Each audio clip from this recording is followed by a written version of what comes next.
Good morning my dear students.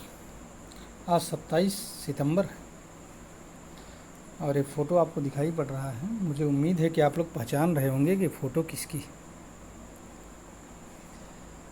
सही पहचाना आपने कि ये फ़ोटो सरदार शहीद भगत सिंह की है। किसकी? शहीद आजम भगत सिंह। तो भगत सिंह का जन्म 27 सितंबर 1907 को लायलपुर पाकिस्तान में अब है, वहीं पर हुआ था। इनके पिताजी का नाम किशन सिंह था और बड़े संपन्न परिवार था इनका। एक किसान थे ये लोग। संपन्न परिवार था। बचपन की एक कहानी आती है कि एक बार जब एक खेत में गए अपने पिताजी के साथ, तो कुछ बो रहे थे। छोटे थे। तो इनके पिताजी ने पूछा, क्या कर रहे हो बेटा? तो कहा, पिताजी बंदूकें बो रहा हूँ। तो ये हालत है। क्रांति का बीज बचपन से ही इनके अंदर था।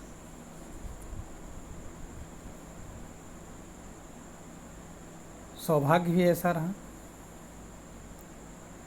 कि जैसे जैसे बड़े होते गए, ऐसे समय में पैदा हुए थे जब स्वतंत्रता आंदोलन अपने चरम पर था। और जैसे जैसे बड़े होते गए, आंदोलन में एक से एक मोड़ आते गए, जिससे देश का हर प्रबुद्ध वर्ग, प्रबुद्ध व्यक्ति प्रभावित होता ही था और हो रहा था।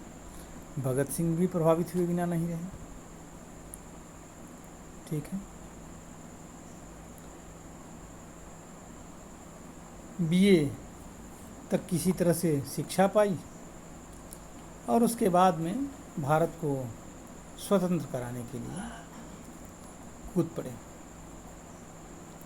इस बीच में कई घटनाएं हुई। जलियांवाला बाग हत्याकांड भी हुआ, हाँ, रॉलेट एक्ट के विरोध में, हाँ, लाला लाजपत राय का भी बलिदान हो गया। तो कुल मिलाकर के घटनाएं ही ऐसी बननी शुरू हो गई कि उससे प्रभावित हुए बिना भगत सिंह रह नहीं पाए। भगत सिंह की बड़ी बहन थी अमरो। उसने एक संस्मरण लिखा कि एक दिन की बात है कि भगत सिंह स्कूल कह करके निकले कि हम स्कूल जा रहे हैं, लेकिन शाम तक घर ही नहीं है। कहाँ चले गए? जलियांवाला बाग। सब लोग बड़े दुखी थे, काफ़ी ढूंढे हर जगह, लेकिन पता ही नहीं लगा। रात को देर रात जब वो आए तो बहन ने पूछा, कहाँ गए थे भाई तुम? सब लोग तुम्हें ढूंढ रहे हैं।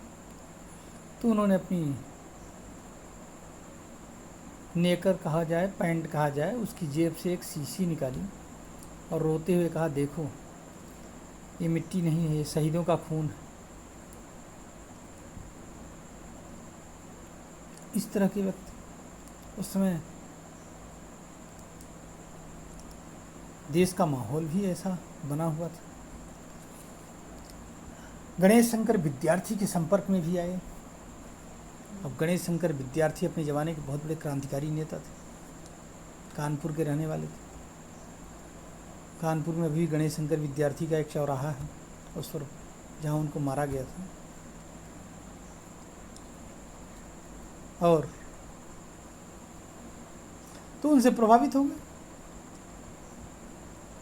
अब चले गए, क्रांतिकारी गतिविधि में टूट पड़े, कूद गए। अंत में 1929 को लाहौर में साइमन कमीशन आया। साइमन कमीशन का बहिष्कार किया गया। लाला लाजपत राय को इसमें काफ़ी चोट आई और वो मर गए बेचारे।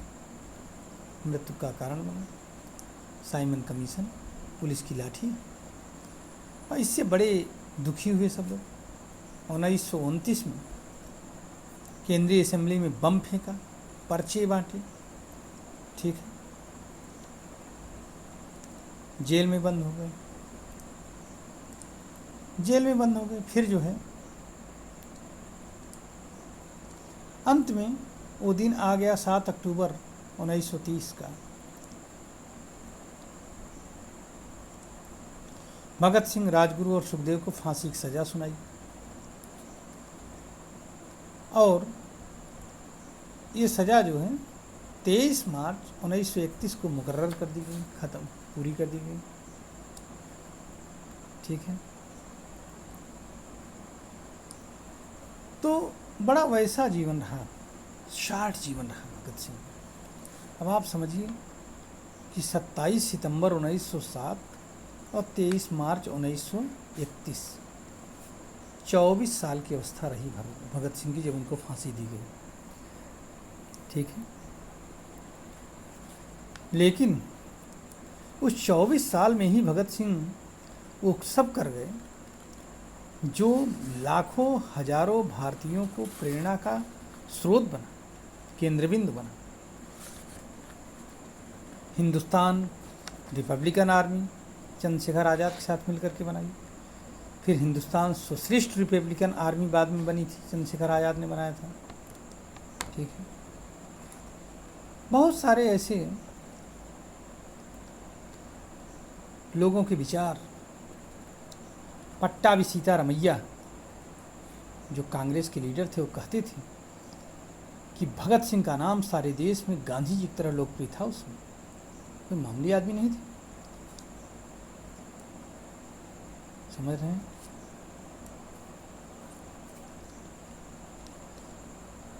तो ऐसे बहुत कहानी है।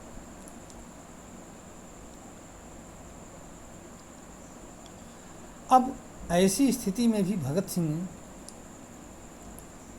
वो कर दिखाया जिसके कि अंग्रेज़ों को कभी अनुभव नहीं रहा होगा, अंग्रेज कभी सोचे भी न रहे। लेकिन आप लोग ये जान लीजिए कि भगत सिंह को फांसी इसलिए नहीं दी गई कि उन्होंने केंद्रीय असेंबली में बम फेंका था।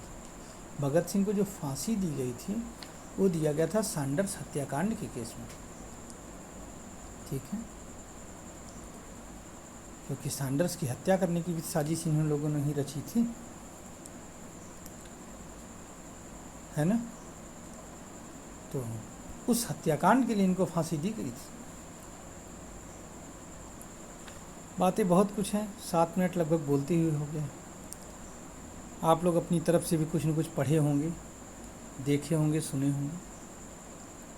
इस वीडियो को इतने पर ही समाप्त करते हैं, अगला वीडियो फिर बाद में बनाएंगे। अगर कुछ अच्छा लगेगा तो इस वीडियो को लाइक, शेयर और इस पर कमेंट अपना लिखिएगा। जय हिंद, जय भारत।